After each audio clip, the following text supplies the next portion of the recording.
Hi hello, എല്ലാവർക്കും പുതിയൊരു വീഡിയോയിലേക്ക് സ്വാഗതം. അപ്പോൾ എന്തൊക്കെയുണ്ട് വിശേഷം? സുഖമായിട്ടിരിക്കുന്നു എല്ലാവരും ഓണമൊക്കെ അടിച്ചു പൊളിക്കുന്ന തിരക്കിലായിരിക്കും അല്ലേ? അപ്പോൾ വീണ്ടും ഓണാശംസകൾ നേരുന്നു എല്ലാവർക്കും. അപ്പോൾ ഇന്ന് കുറച്ച് ഇഞ്ചിക്കറി വെക്കാമെന്ന് വിചാരിച്ചു കേട്ടോ. അതിനായിട്ട് ഞാൻ കുറച്ച് ഇഞ്ചി എടുത്തിട്ടുണ്ട്. പിന്നെ ഒരു 10 ചെറിയ ഉള്ളി ഉണ്ടല്ലോ, ചെറിയ ഉള്ളി എടുത്തിട്ടുണ്ട്. അപ്പോൾ ആദ്യം തന്നെ ഇതൊക്കെ ഒന്ന് ചുരണ്ടി വൃത്തിയാക്കി എടുക്കട്ടെ. എന്താ പറയുക, നമ്മൾ ഓണം വിഷു ഒക്കെ വരുമ്പോഴാണല്ലോ മെയിനായിട്ട് ഇഞ്ചിക്കറി പച്ചടി ഒക്കെ ഉണ്ടാക്കുന്നത്. ഞാനങ്ങനെയാണ് കേട്ടോ, എനിക്കാണെങ്കിൽ മെനക്കെടാൻ മടിയാണ് അത് കാരണം.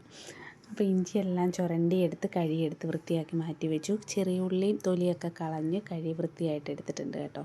അപ്പോൾ ഞാൻ ഇങ്ങനെ ചെറുതായിട്ട് അരിയാമെന്ന് വിചാരിച്ചു. വട്ടത്തിനൊന്നും അരിയാൻ നിന്നില്ല. പെട്ടെന്ന് നമുക്കിത് മൂത്ത് കിട്ടാനുള്ള ഒരു ഇതിന് വേണ്ടി ചെറുതായിട്ട് 2-3 നടുക്കൂടെ 2-3 കട്ടൊക്കെ ഇട്ടിട്ട് നന്നായിട്ട്, കട്ട് എന്ന് പറയുന്നത് ഇതുപോലെ മുറിച്ചിട്ട് നന്നായിട്ട് അരിഞ്ഞെടുക്കാമെന്ന് വിചാരിച്ച് കേട്ടോ.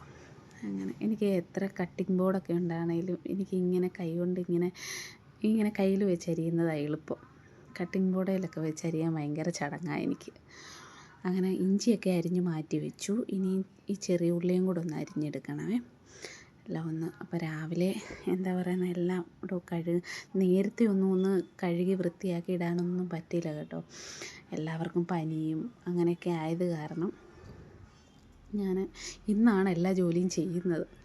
അപ്പോൾ ഒരു നെല്ലിക്ക എന്നല്ല, ഒരു നാരങ്ങ വലിപ്പത്തിന് ഞാൻ കുറച്ച് പിഴുപുളി എടുത്ത് കഴുകിയിട്ട് വെള്ളത്തിലിട്ട് തിളയ്ക്കാനായിട്ട് വെച്ചിട്ടുണ്ട്. അങ്ങനെ അത് തിളച്ച് ആ പുളിയൊക്കെ ഒന്ന് ഇറങ്ങട്ടെ. ആ സമയം കൊണ്ട് നമുക്ക് ഈ ഇഞ്ചി വറുത്തെടുക്കാം. ഒരു പാൻ വെച്ചു, കുറച്ച് വെളിച്ചെണ്ണ ഒഴിച്ചു. അതിനകത്തോട്ട് നമ്മുടെ ഇഞ്ചി തട്ടിയിട്ട് കൊടുത്തു കേട്ടോ. അപ്പോൾ ഇഞ്ചിയൊക്കെ അവിടെ കിടന്ന് പതിയെ മൂക്കട്ടെ. തീ ഒരു എന്താ പറയുന്നത്, അധികം വലിയ കൂട്ടി വെച്ചിട്ടില്ല തീയെ, കാരണം കരിഞ്ഞു പോവുമല്ലോ.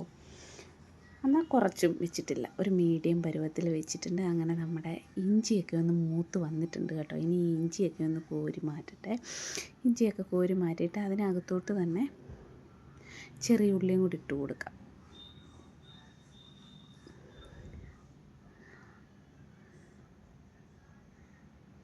അങ്ങനെ ഇഞ്ചിയെല്ലാം കോരി മാറ്റി കേട്ടോ. അപ്പോൾ ആ എണ്ണയിലോട്ട് തന്നെ ഞാൻ ചെറിയ ഉള്ളി അരിഞ്ഞതും കൂടി ഇട്ട് കൊടുത്ത്. പിന്നെ ഉള്ളി പെട്ടെന്ന് മുരിഞ്ഞ് കിട്ടും. അങ്ങനെ ഉള്ളിയെല്ലാം ഇട്ട് കൊടുത്തു. ഇനി അതെല്ലാം ഒന്ന് ഇളക്കി. ആ സമയം കൊണ്ട് പുളിയൊക്കെ തിളച്ച് ഞാനെടുത്ത് മാറ്റി വെച്ച് കേട്ടോ. പുളിയൊന്ന് ചൂടുവെള്ളത്തിൽ കിടന്നതൊന്ന് ഇതാവണം, പുളിയൊക്കെ ഒന്ന് ഇറങ്ങാൻ വേണ്ടി. അപ്പോൾ അതൊക്കെ ഞാൻ മാറ്റി വെച്ചു.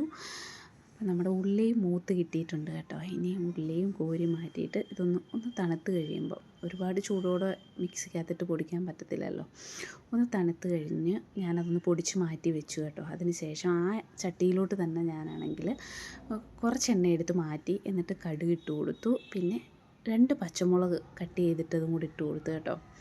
അങ്ങനെ മാറി നിൽക്കണം, പച്ചമുളകൊക്കെ ഇടുമില്ലേ പൊട്ടിത്തെറിച്ച് മുഖത്തോട്ട് തന്നെ വീഴും. എനിക്ക് കടുക് പൊട്ടുന്നതേ പേടിയാണ്. പിന്നെ 2 ഉണക്കമുളകും കൂടെ അങ്ങോട്ട് മുറിച്ചിട്ട് കൊടുത്തു കേട്ടോ. പിന്നെ കുറച്ച് കറിവേപ്പില ഇട്ട് കൊടുത്തു. എല്ലാം ഇട്ട് കൊടുത്തു. അതെല്ലാം അതിൻ്റെ പച്ചമണമൊക്കെ ഒന്ന് മാറി വരുന്നിടം വരെ ഒന്ന് ഇളക്കി കൊടുത്തു. ഇതൊക്കെ സത്യം പറഞ്ഞുണ്ടല്ലോ, ഇഞ്ചിക്കറിയും പച്ചടി ഇതിൻ്റെയൊക്കെ റെസിപ്പി നേരത്തെ ഇടേണ്ടതാണ്. ഇതെല്ലാം എനിക്കൊന്നും പറ്റിയില്ല കേട്ടോ. പനിയൊക്കെ ആയത് കാരണം ഒന്നും ചെയ്യാൻ പറ്റിയില്ല. ഈ വൈകിയ വേളയിലാണ് ഇതെല്ലാം വീഡിയോ ഒക്കെ അപ്ലോഡ് ചെയ്യേണ്ട ഒരവസ്ഥ വന്നത്. അതിനുശേഷം അതെല്ലാം ഒന്ന് മൂത്ത് വന്നപ്പോൾ ഞാൻ പൊടികൾ ഇട്ട് കൊടുത്തു. കുറച്ച് മുളക് പൊടി ഇട്ട് കൊടുത്തു. പിന്നെ കുറച്ച് മല്ലിപ്പൊടി, മഞ്ഞൾപ്പൊടി, ഉലുവാപ്പൊടി, പിന്നെ കുറച്ച് കായപ്പൊടിയും കൂടി ഇട്ടു കേട്ടോ. എന്നിട്ട് നന്നായിട്ട് ഇളക്കി, അതിൻ്റെ പച്ചമണമൊക്കെ മാറുന്നിടം വരെ ഒന്ന് നന്നായിട്ട് ഇളക്കി കൊടുത്തേ.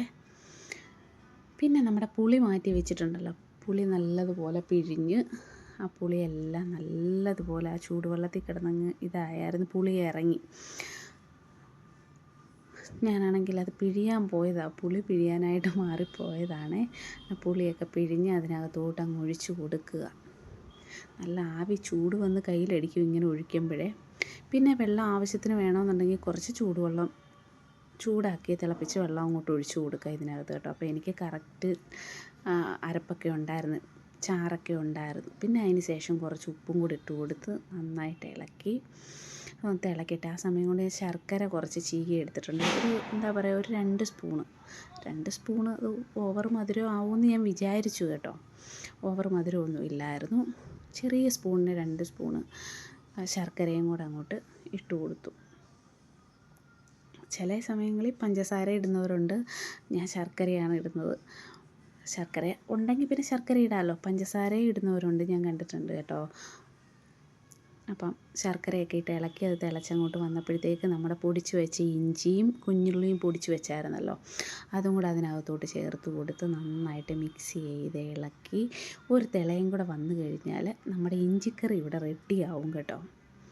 ഒരുപാട് സത്യം പറഞ്ഞാൽ ഇഞ്ചി ചുരണ്ടി അരിഞ്ഞെടുക്കുന്നതൊക്കെ ഒരു പാടേ ഉള്ളൂ. പിന്നെ പെട്ടെന്നാണ് നമുക്ക് തോന്നും ഇതൊക്കെ ഭയങ്കര പാടാണെന്ന് തോന്നും, സദ്യക്ക് മാത്രമേ ഉണ്ടാക്കൂ എന്നുള്ള ഒരു ഇതിലൊക്കെ ഇരിക്കും. പക്ഷേ എളുപ്പമാണ്.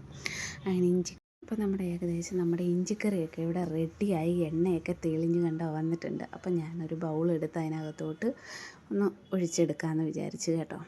അപ്പം എല്ലാ കൂട്ടുകാർക്കും ഒരിക്കൽ കൂടി ഹാപ്പി ഓണം. എല്ലാവരും അങ്ങോട്ട് ഓണമൊക്കെ അടിച്ച് പൊളിക്കുക കേട്ടോ. ഞങ്ങൾക്ക് സത്യം പറഞ്ഞാൽ ഈ പ്രാവശ്യം ഓണം ഇല്ലെന്ന് വേണം പറയാൻ. എല്ലാവർക്കും പനിയും എല്ലാം, മക്കളെയും കൊണ്ട് ഹോസ്പിറ്റലിലും ഒക്കെ ആയിട്ട് നിൽക്കുക. എന്നാലും ഇഞ്ചിക്കറിയൊക്കെ വെച്ചു.